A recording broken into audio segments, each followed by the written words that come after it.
Okay. So,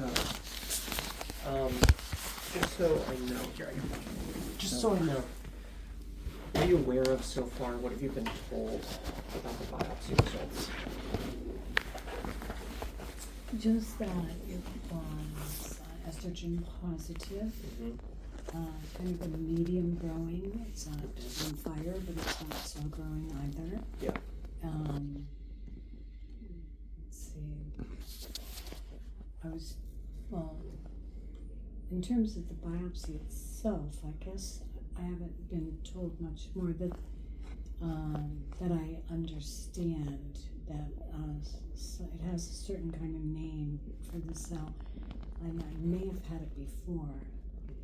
Maybe somebody had it before, it's not name. And, so in terms of the biopsy itself, that's all I have been told. The MRI and the ultrasound showed some other things. Yeah. And so you're exactly right. So the biopsy showed kind of what we suspected, is that this is the breast cancer. It is hormone positive. It's ER positive. It's PR negative, but it's still considered hormone positive. And then it is what we call HER2 negative. That's another one of the receptor markers that we look for on the breast cancer surface of the cells. What's notable is that the MRI really shows that the mass is about 9 to 11 centimeters in size. And then it also described a second lesion that's about 1 to 2 centimeters in size. And the suspicion is that those two masses are actually connected somehow, that we're just it's hard to identify. The other, I think, things that I saw on the MRI that I was pleased about was that there was no evidence of lymphadenopathy, meaning the lymph nodes in the armpit weren't enlarged. I know that you had some of those removed in the... I know you had some of those removed in the past, but 12 of those. Even in that case, there were no lymph nodes that were enlarged on the MRI, which is a good sign. The one thing that is a bit worrisome is that on the biopsy, the mass did, we saw the mass is growing into the chest wall muscle, which basically just means that it's a little bit more advanced than the breast. It just means that it's growing a little bit into the chest wall, which affects how we function. Also, I understood it's in the sacrum and in the pectoralis. In the sacrum, in your hips? No, the sternum. Sorry. Oh, in the sternum. Got it. Let me take a look at exactly the wording. This was all MRI results. Please. So, regular enhancement around the capsule, extends superiorly, skin involvement, invades the pectoralis musculature, which is kind of the muscle invasion. Oh, I see. And then there's that second mass that I talked about, the one that's 1 to 2 centimeters. It says it's overlying the sternum, but the good part is that it's not describing that, it's invading into the sternum. So I think that's a key difference that is good. And then the other good things that I saw were that there's no signs of anything in the left breast, and there's no lymphadenopathy appreciated. No what? No enlarged lymph nodes. Okay. So, as far as next steps, I think we still need to get a little bit more information. The most important thing is to get a scan of the whole body to evaluate to see if there's any signs of the cancer anywhere else in the body. Because the lymph nodes are not enlarged, I'm optimistic.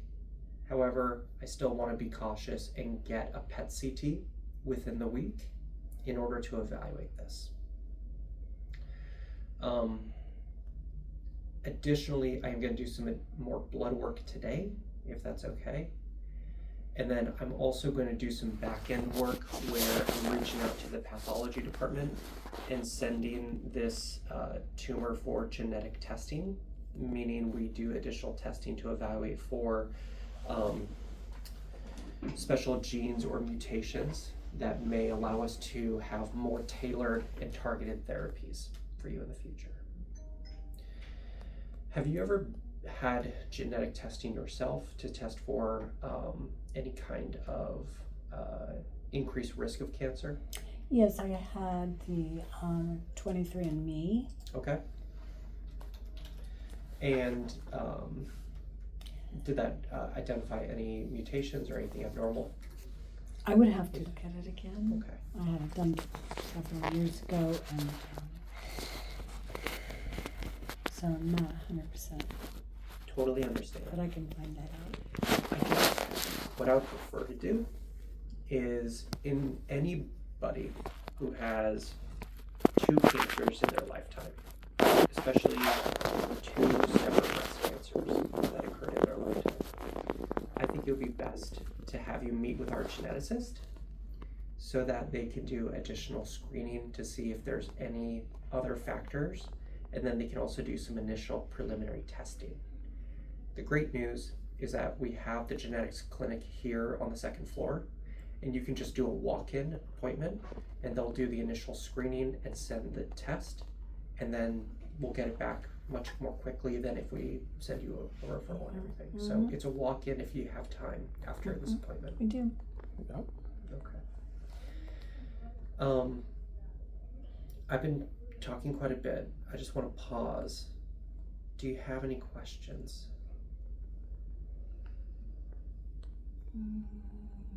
Well, no, but I have some things going on in my body, and I just wonder if they're related.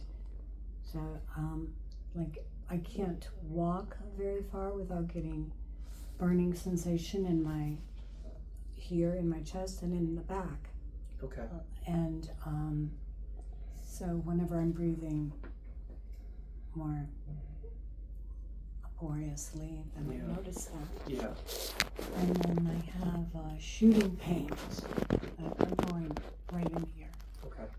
And you know, and if it doesn't happen, I don't know when it's gonna happen. It just happens, and Yeah. catches me off guard. And my dermatologist wanted to. She's the person who kind of identified that I had a problem, and so she wanted to have these things looked at, but are removed. I don't know where it says the skin, but I don't know whether that's something you're going to consider or not. And you know, I think the mass is overall probably too large for surgery, because I don't have enough skin to put it back together, and it's probably too invasive for that. So I don't know about the skin thing. So that's what I also want to talk about. So one, have you noticed any skin changes? Any darkening of the skin, reddening? Yes. Okay. And I want to say, to be clear, I've been back here 4 times because of this. And 4 times it has been called something else, and there's been no testing on it from 2022 until present. And so that's why I didn't want to go to Dr. Fong anymore, because he kept just saying it was scar tissue. Okay. So, you know, I appreciate your thoroughness and wanting to get some tests done. And, you know, it's awkward for me. Yeah. That's really hard, and I'm very sorry that happened. And you know, I'm going to be just really thorough and do absolutely everything to make sure that we have a very clear picture about what we're dealing with and where to move forward. Now, if it's okay, before the end of our visit, I would like to do an examination. Have you noticed any thickening or kind of swelling of the skin as well? Mm-hmm. Okay. And like I said, when I first came, there was a little red mark, and it was right here. Mm-hmm. But it kept migrating up and getting larger, and I kept coming back. And he said that scar tissue was starting to push down on the implant, and it was just an internal struggle in the body. Now that redness, well, you'll see during the exam, and I think that's important just to look at it. It goes from here to here. Okay. It's, it's really changing a lot and changing quickly now. Yeah. But at first, it wasn't changing that quickly, and when I'd come back, I wouldn't come back every month or so. Right. And then he finally released me and said I didn't have any cancer, didn't need to see any oncologist, and here I am. My dermatologist, thank God, recognized something he couldn't or didn't. I'm a little bit upset about that. It's understandable. Yeah. Well, I do want to work on getting the imaging done, like I said, in the next week. The PET scan. And where will that be done? Do you know? Right here? Yep. Oh, right on this. Right in this across building. The hall? I think on the first floor. Okay. On the first floor, I'm pretty sure they do it. Maybe it's a second, but I can schedule that too right away. Believe me, I'm motivated to find out what's going on. I can tell. Yeah. And even when I was having the biopsy done, they said you might want to go on some tamoxifen immediately to try to block the estrogen, because that was something recommended to me during my last cancer, because it was also estrogen positive. So you're back in '86. That was estrogen positive as well. What I will say, I really, so I looked at your case last week and last night, and I was thinking about this morning, and I don't know if you're wondering this, but one question that came across my mind is, could this have been the cancer that was originally removed? You see, that's what I thought, that maybe it was a recurrence, actually. Not that there was still any there, because my breast, before I was physically, that area where my breast was smooth, and the skin was healthy. There was no scar. It looked like a baby's bottom, really. It was nice, fresh-looking skin, which is amazing, because right after the surgery, I had necrosis. And they didn't think it was going to get better. Yeah, but it did. So the blood good. supply came back, yes. Yeah. And so,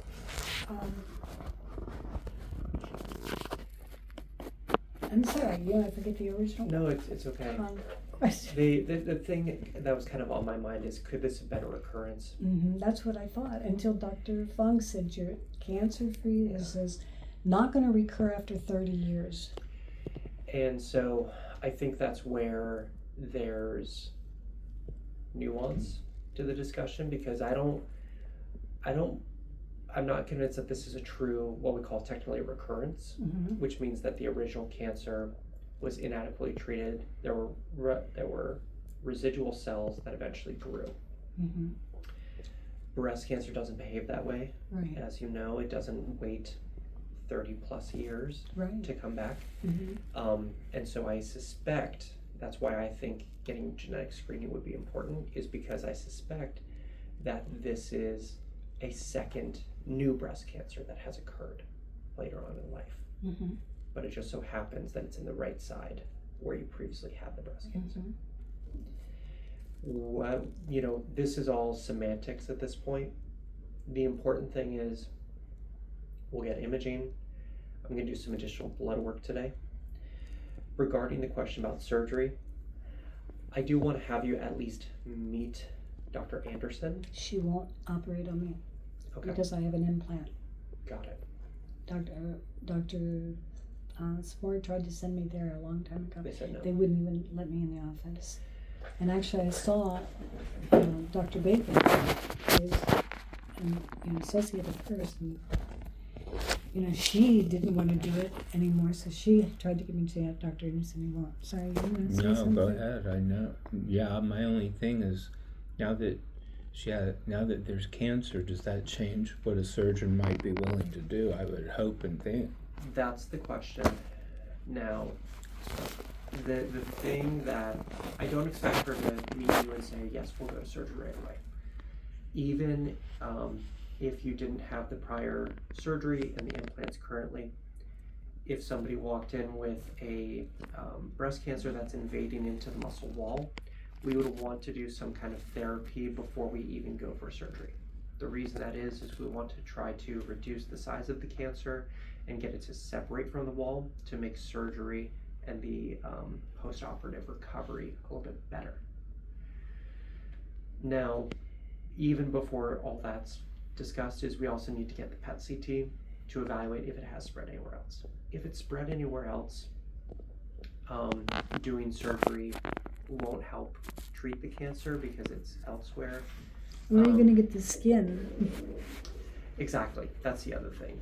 So I'm going to talk with Dr. I'm going to discuss your case with her and see what her thoughts are, and we'll go from there. And in the meantime, you mentioned the pain here, which I really suspect is directly related to the tumor. You said there's pain in your back. Mm-hmm. Can you tell me about that? Well, yeah, when I breathe deeply, or it just feels like there's a burning here and also in my back. Where? I don't know if I can actually touch it. So how about I walk down like here? No, Just tell me when. right in there. Or about here? Mm-hmm. Okay. Does it hurt when I'm pushing? No, Okay. All right. Any pain down here? no. Any numbness, tingling? Beyond this, no. Okay. I have all that to deal with. It's been a Yeah. project. So let me just review and make sure I'm not forgetting anything. This.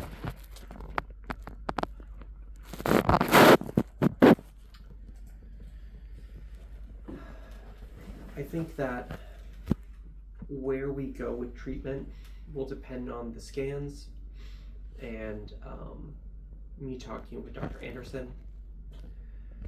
And also, I think it'll be really helpful to see what the genetic testing shows, just both from you going down to the genetics clinic today, as well as the additional genetic tumor markers we're going to get from the pathology department. Mm-hmm.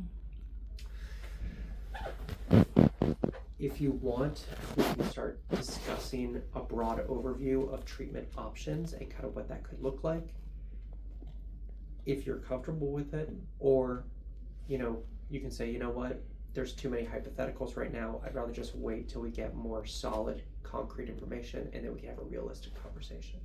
Yeah, because it's overwhelming. Understandable. Yeah, it is. I do want you to know that there are lots of good treatment options available. Besides this history of cancer, I've looked through, it seems like overall your health and fitness is quite good. So I'm optimistic that we have ways to treat this and to manage it. And I also just want to make sure that your pain is well controlled and you're still able to do your daily activities. Do you feel like you're at a place where, gosh, this pain is just too bothersome and it's preventing me from doing things, or? No. Okay. Dr. King, I'm in the care of Dr. Frank King, who is a pain management specialist, and he is the one that manages this. Okay. I saw him a week or so ago, and I told him about this and asked him could he help me throughout, because I have no idea what's going on, and he did, because of the biopsy. He gave me hydrocodone. Is that the one with ibuprofen? Mm-hmm. Mm-hmm. Yeah. And so I took that for that, and then the next day is also painful when I took that, but that is a difficult drug for me to take. It's fine during the first part of it, and then the last part of it, it really feels like I'm feeling pain in my body everywhere. Yeah. You know, and then I feel better, but that Yeah. I don't particularly do well with that drug. Okay. I don't know what that is. So I started taking just Tylenol with my gabapentin. Is that enough? Sometimes, yeah. Okay. Yeah.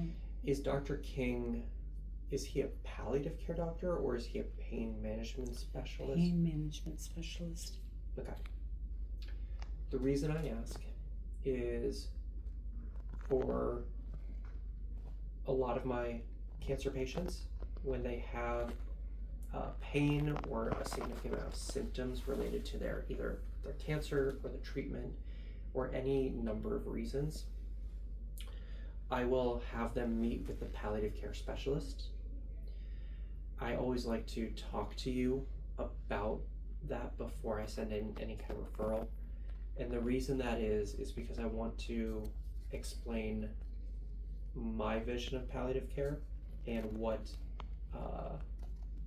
and I think helping illuminate some misconceptions that some people have when they hear it. Yes, that would be great, because when I heard it, my husband said he talked to someone about it, and I was like, I don't want to hear that. I don't know what it is either, really. So here is my definition of palliative care, or in general, palliation. Palliation is the intent to simply remove or reduce suffering. That is entirely its goal. Palliative care is the specialty in reducing and managing suffering and symptoms related to any number of conditions. Would you say my condition is terminal? Because I've always had friends that when they go into palliative care, it's a terminal condition. So that's what I want to illuminate. So no, to answer your question, no. What I think you're alluding to is the idea of hospice. Hospice care is a subset, a small portion of what palliative care specialists do. It is the final part of what palliative care can do for somebody who is in the end stages of life. That is, by definition, somebody who has less than 6 months to live or a prognosis of less than 6 months. Mm-hmm. Based on everything I have so far for you, that's not what I expect for you whatsoever. So I think that's commonly what people think of when they hear palliative care, is they hear this is hospice and I'm not going to get any treatment and I'm, they're, just not going to do anything for me. That's not at all what I mean. I work all the time with palliative care at the same time as giving active treatment to patients. And the reason I do this is, one, because treatment can be hard sometimes. The disease can be physically and mentally and emotionally difficult, and palliative care are the experts in helping with all those aspects. And then additionally, I find that a lot of patients, when they see palliative care, a lot of their side effects and symptoms are better managed, and that actually leads them to getting stronger or more treatment in the future. So this is something that I don't feel like I need to send you a referral now, but I want to open this line of dialogue so that in the future, if you come in and you say, God, I am just suffering, Tylenol and ibuprofen and the hydrocodone is just not doing it for me, and I can't do the things I enjoy, then we're going to have you meet with palliative care. And do you think that treatment, is that something that in the future, do you think that treatment is ongoing for the rest of my life? Is that kind of what you're indicating? I suspect so. It's a little early to say for sure, but because it seems unlikely that surgery is going to be an option, I suspect that we will be treating this indefinitely to control it and cause it to shrink and to prevent it from causing problems for you. What is the possibility of that? Of what? Causing it to shrink and preventing it from causing more problems in the future. We have very good drugs that can help control it and cause it to shrink and prevent it from growing for years. So we have lots of good options. Because it is hormone positive, we do have several lines of treatment that are very effective. Additionally, because your tumor had a low expression of the HER2 protein, that opens up avenues for additional treatments targeting that aspect of the cancer, which have done phenomenal in clinical trials. So there are a lot of really good options, and I know it's really hard right now because this is all, it's hard to kind of come to terms with dealing with this again after you were past this for so many years. But these treatments are highly effective, and I have a lot of optimism that if we need these treatments and when we use them, they're going to help you.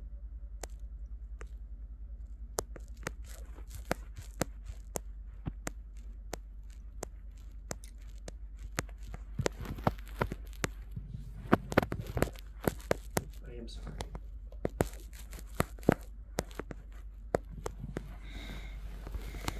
Okay, well, that's what it is.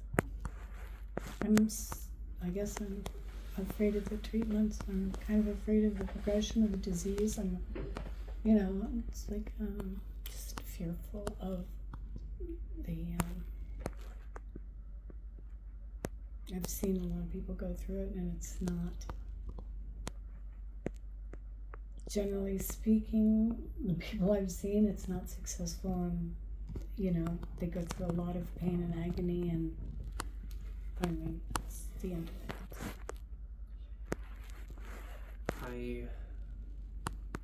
I can only imagine kind of what you've seen and what you've experienced yourself, and I do want you to know that we have treatment options that are non-chemotherapy based, that are really, really well tolerated. And we have ways to make sure that you're not suffering and you're not in agony, even while on treatment. Because that is absolutely my goal. I don't want you just to be suffering just to get more treatment, because that's not in line with your goals or with mine. And so I don't want you to, I hope that you don't feel like you're going to be starting on this really, really terrible journey of treatments and just going through it. We're gonna figure out what the scans show. We're gonna figure out what the genetics show. And then we can have a really good conversation about where to go from here. One other question.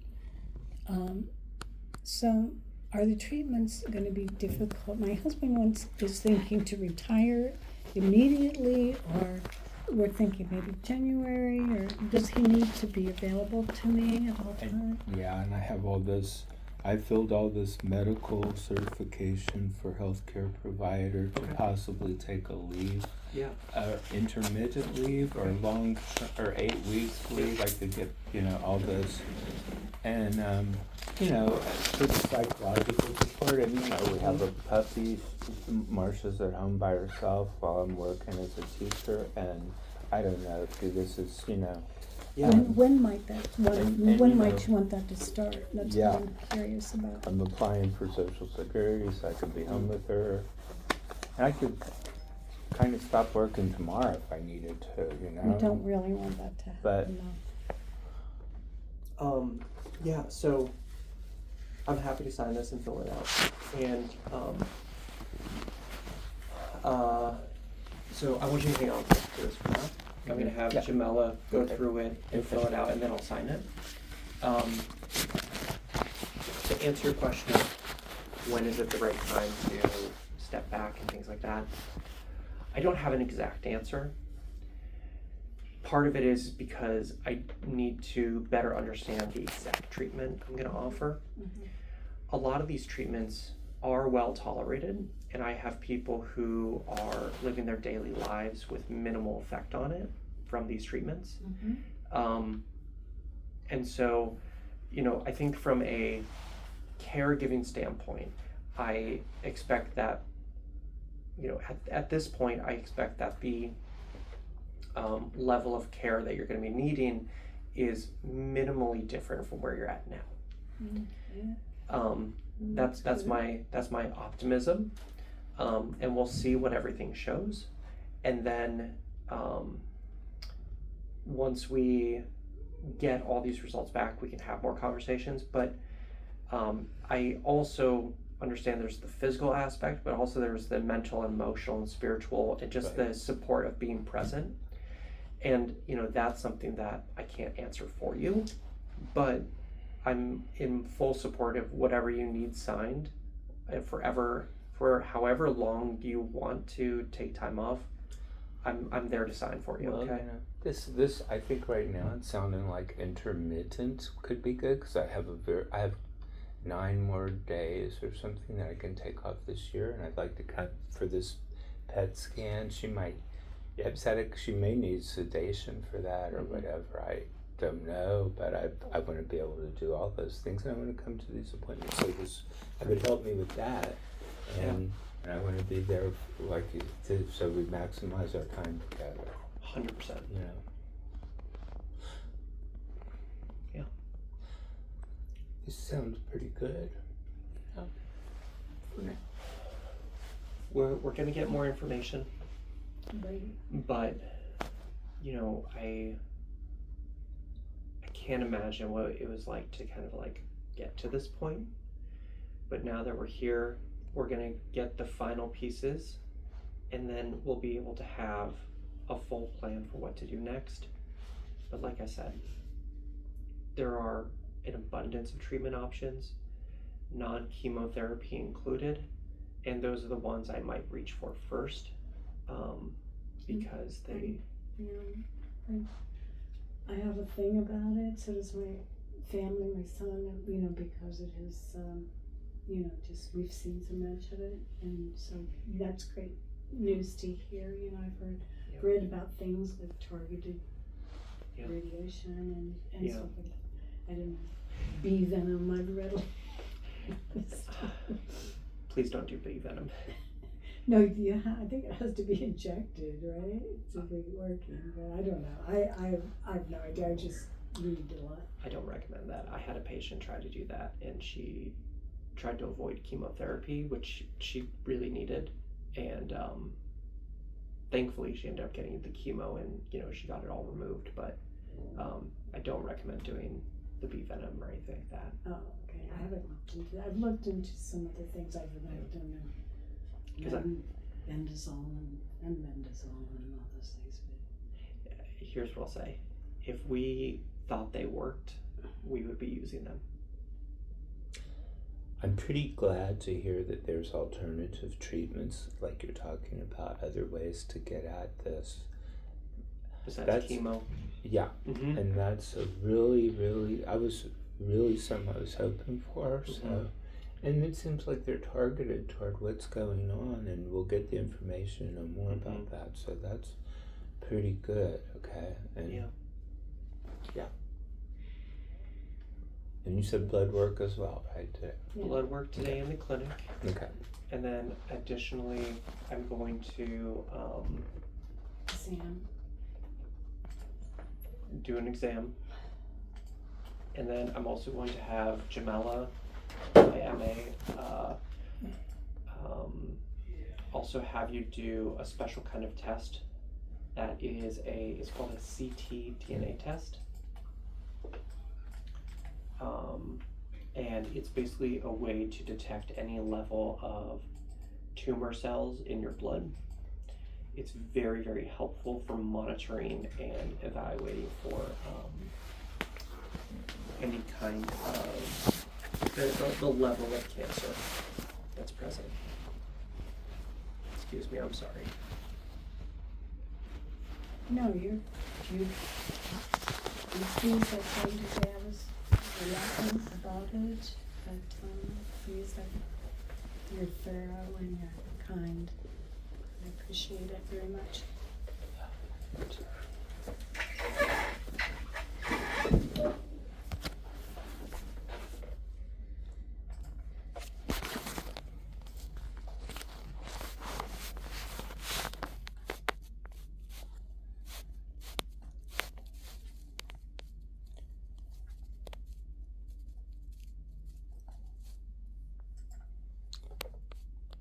I'm so glad you couldn't retire.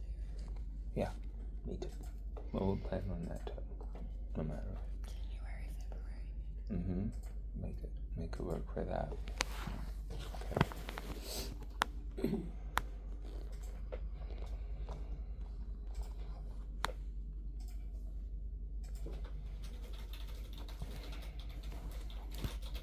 The treatments will be done where? That you imagine I'll have to. So it's going to depend on the type of treatment I do. Okay.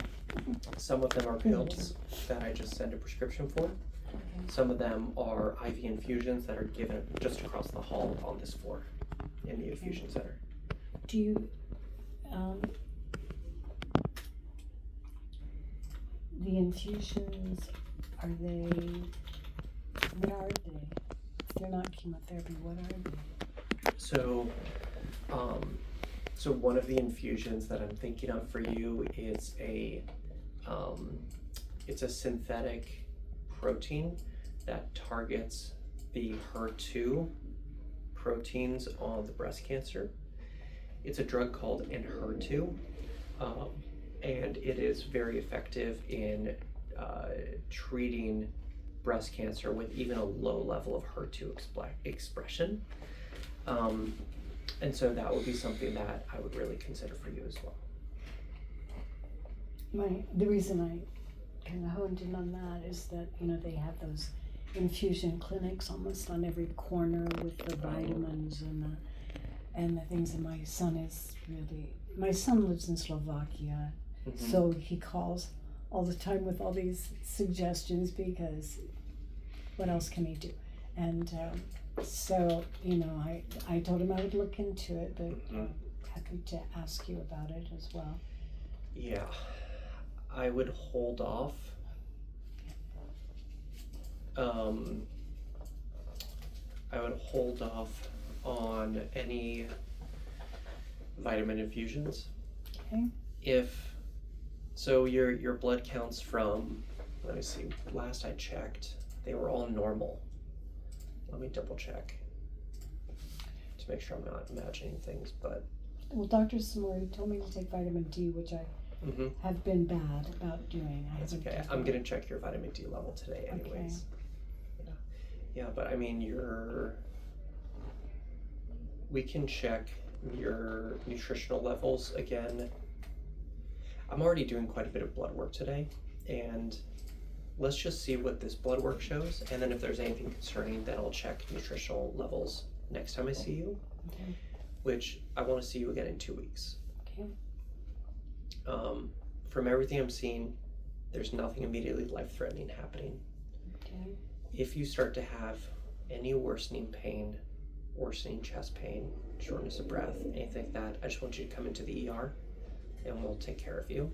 But, you okay? Yeah, I just had one of those shocking pains that happens. If that pain still persists even when we're doing treatment, then I might have you meet with the radiation doctor just to see if they can treat that area to help relieve some of that discomfort. But that'll be down the road. Okay. But like I said, I want to see you in 2 weeks. And by then you'll have all the tests back and have a plan, I'm assuming. So I'll have the PET CT back, and I'm not confident I'll have the genetic test back yet. Those will take a few weeks, Okay. but we'll try and expedite it. But the most important thing right now is the PET CT and your blood work. That's going to give me enough information to at least decide what to start treatment with.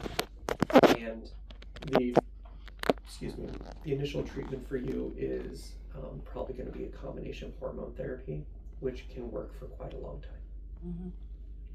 I also have pain in this breast, but Okay. it's kind of like, I have to say that when I first got breast cancer here, 30 some years ago, that I would get these, and this is before anything really showed up, I would get these kind of shooting pains into my breast, and it seemed like it came down from here, like that.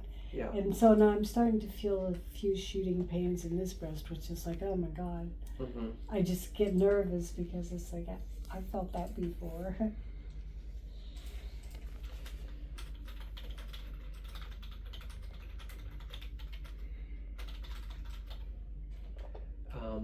Unfortunately, that can happen from mastectomies. And I think that the good news is that the MRIs did not show any signs of any other masses. So that's relieving. And the PET CT will also give some additional information, which will be helpful. All right. Stop talking. Did you just say what you need to say? Okay. Give me a few moments. I'm gonna step out. I'm gonna have Jamela come in and get you a gown, and then I'll do an exam, and then Jamela's gonna do the blood work today, and then have you go to the front desk, get scheduled for the PET CT, get scheduled to see me in 2 weeks, and then go down to the second floor to meet with the geneticist. And just tell them Dr. Burley sent you. He says I need to get genetic screening. Before I leave, do I go down and make the appointment for the PET CT right here, or wait? So you can try, but the front desk will give you the contact information to call and get that set All up. right. Okay. All right. I like the Vitafloss local. I know, right? Yeah, it's all in-house, which is very helpful. Yeah. Thank you so much. It's great to meet you. I'll be back in a few minutes. Okay, thanks. Thank you.